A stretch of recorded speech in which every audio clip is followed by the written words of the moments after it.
বাংলা নববর্ষ ১৪৩২ উদযাপন উপলক্ষে নওগাঁর মান্দাই উপজেলা প্রশাসনের আয়োজনে অনুষ্ঠিত হয়েছে বর্ণাঢ্য শোভাযাত্রা।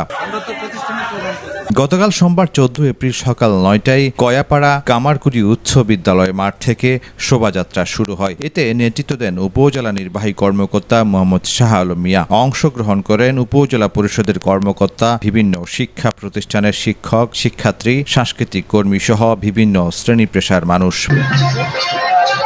একই দিনে মান্দা উপজেলা বিএনপির উদ্যোগে অনুষ্ঠিত হয় বর্ষবরণ শোভাযাত্রা ও নানা কর্মসূচি। এতে কেন্দ্রীয় স্থানীয় নেতারা অংশ নেন, যার মধ্যে ছিলেন এম এ মতিন, শফিকুল ইসলাম চৌধুরী, মখলেসুর রহমান মকে, ইকরামুল বারী টিপু, নুরুল ইসলাম ও আব্দুল জলিল সহ ১৪টি ইউনিয়নের নেতাকর্মীরা। শোভাযাত্রা শেষে উপজেলার উন্মুক্ত মঞ্চে অনুষ্ঠিত হয় সাংস্কৃতিক অনুষ্ঠান, যেখানে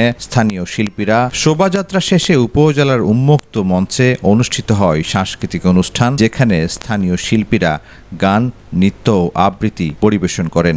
নওগাঁ প্রতিনিধি মোহাম্মদ রায়হান আলীর পাঠানো তথ্য ভিডিও চিত্রে নিউজ ডেস্ক, প্রতিদিনের কাগজ।